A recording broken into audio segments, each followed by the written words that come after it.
This is the High End Systems RoadHog4. Jimmy, does this pig fly? I think so. I think so, Jason. You may not be aware, but there were some days of my youth where I claimed to be a lighting guy, and back in my day, the only console I had accessible was, of course, a Hog 1000, which is a couple of generations earlier than this.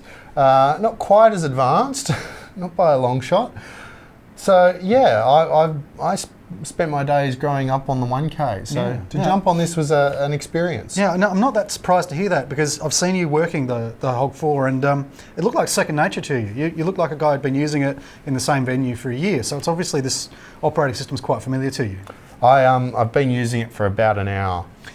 Okay, so this version's pretty intuitive. So yeah, look, I mean, from my perspective, with my very, very outdated knowledge on the operating system, I found it fairly easy to come to terms with, and I think anyone who's used one of the subsequent versions between Hog 2 or whatever is going to have an even better time with it. There are some fairly obvious differences. The first difference is, rather than a little LCD screen this big, you've got this 22-inch full-colour multi-touch screen. Which we are reading upside down at the moment. Like, the actual viewing angles are pretty impressive. Yeah, yeah. And look, if you're like me, and some days you just don't want to be using a touch screen, just for shits and giggles, I plugged in a USB mouse, and turns out you can use a mouse, which is nice as well.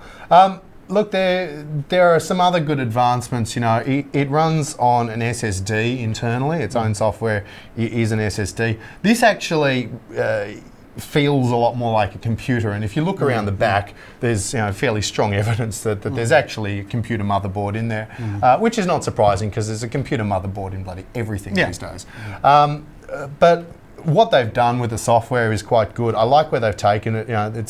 It's a recognisable platform. The buttons are pretty much in the same location. I went hunting for the effects button for a while before I found it, and discovered that the effect engine's really cool. Oh, good. Much more advanced than I'm used to, and still still coming to terms with that. And there's still a few little things that I'm getting used to about it. I do like that you can turn the desk lamp blue. That's very cool. But yeah, look, for my money, I think this is a very competent console. And whereas we used to have limitations on universes, this has got 4 Dmx outputs on the back, plus you can get ArtNet out of it, plus if you connect some DP8000s, you can pretty much have as many Dmx channels as you want.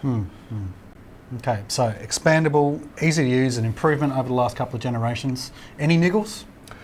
No, look, I think it's pretty good, honestly. I mean, as you say, I have not been using it for that long, but I'd take it to a show. Like, there's still stuff I haven't figured out. I don't know what any of these buttons do. They're there, but I haven't had reason to press them, because I haven't not been able to find out how to do something I wanted to do. One thing which is very cool is there's actually a help function built in. So you go open, and then you hit help, and it gives you a help window.